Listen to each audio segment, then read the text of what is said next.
Pemirsa sana, pinjam-meminjam barang menjadi bagian dari kehidupan sehari-hari. Masalahnya, ketika barang pinjaman rusak tanpa disengaja, apa yang harus dilakukan oleh sang peminjam?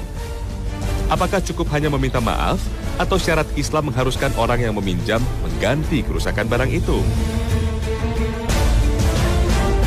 Dalam agama Islam, harta milik orang lain itu harus kita jaga, karena itu adalah amanah.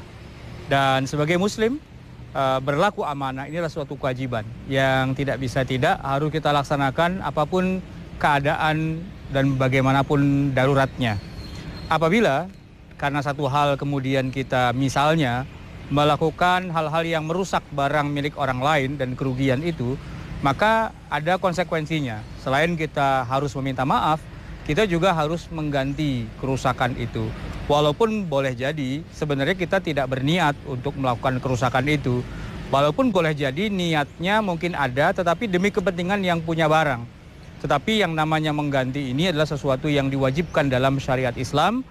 Ya ayyuhalladzina amanu la ta'kulu amwalakum bainakum bil batil. Wahai orang yang beriman, janganlah kamu saling memakan harta di antara kamu semua dengan cara yang batil. Di antara cara yang batil itu adalah kita berlaku tidak amanah, atau sudah berlaku amanah tetapi di luar kemampuan kita untuk menjaganya. Sebutlah tadi misalnya kita ketitipan sepeda, barang dan sebagainya.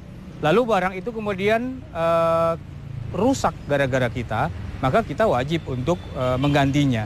Walaupun barangkali mungkin kita tidak pernah berniat untuk merusaknya, tetapi dia rusak dengan sendirinya, tapi karena barang itu ada dalam penjagaan kita, maka itu menjadi tanggung jawab kita juga untuk melakukannya. Apalagi kalau kaitannya dengan barang itu diserahkan kepada kita untuk dibersihkan, seperti usaha laundry. Lalu kemudian dari hasil apa yang kita lakukan itu ternyata warnanya malah pudar atau malah rusak baju itu dan sebagainya, maka kita punya kewajiban untuk menggantinya. Berapa nilai penggantiannya itu disepakati harusnya di awal dengan beberapa klausul. Seandainya terjadi begini, maka saya harus mengganti sekian. Kalau terjadi begitu, maka saya harus mengganti sekian dan sebagainya di awal. Makanya laundry yang bagus itu adalah dia sudah mempersiapkan kalau terjadi hal-hal yang sekiranya tidak diinginkan. Termasuk jasa pengiriman barang, ekspedisi dan sebagainya. Kalau terjadi kecelakaan, kalau terjadi kehilangan, kalau terjadi berbagai macam risiko, maka di situ ada semacam klausul di mana pihak pemberi jasa itu dia memang harus menanggungnya. Kerusakan-kerusakan itu harus ditanggungnya berdasarkan apa yang sudah disepakati di awal. Karena pada dasarnya syariat Islam itu memang menjaga harta bukan hanya milik kita, tapi juga ada kewajiban menjaga harta milik orang lain. Bagaimana jika kita merusak barang milik orang lain demi menyelamatkan nyawa mereka? Jangan kemana-mana, Tanya Hasanah akan segera kembali. Pemirsa Hasanah, dalam beberapa kasus, seseorang harus merusak barang milik orang lain demi menyelamatkan nyawa. Misalnya ketika ada orang yang terjebak di dalam rumah yang terbakar, dan satu-satunya cara untuk menyelamatkannya harus merusak jendela milik orang lain. Apakah sang penyelamat harus menggantinya? Satu rumah kebakaran. Lalu kita mendengar jeritan orang minta tolong di dalamnya, rupanya dia terjebak di dalam rumah itu. Dan kita tidak bisa menyelamatkannya lewat pintu, hanya dengan cara kita merusak jendela rumah itu.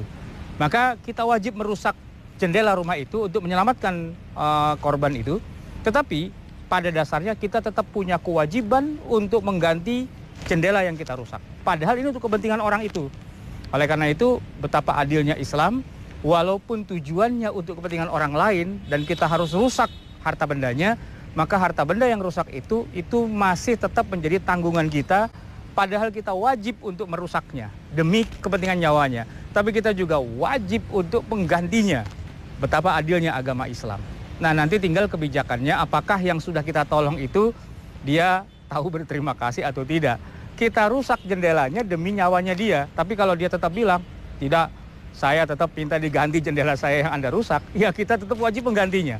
Betapa adilnya agama Islam untuk tidak boleh merusak hak milik orang lain, tidak boleh mengambil hak milik orang lain, walaupun demi kepentingan orang lain itu sendiri. Nah, oleh karena itulah nanti kalau yang tahu berterima kasih, dia bilang, tidak usah diganti, malah saya berterima kasih, saya akan berikan hadiah dan sebagainya, itu lain cerita. Tapi bicara hukumnya, kita berkewajiban merusak jendela rumah tetangga kita yang kebakaran demi menyelamatkan nyawa dia, dan kita juga yang wajib untuk mengganti jendela rumah itu.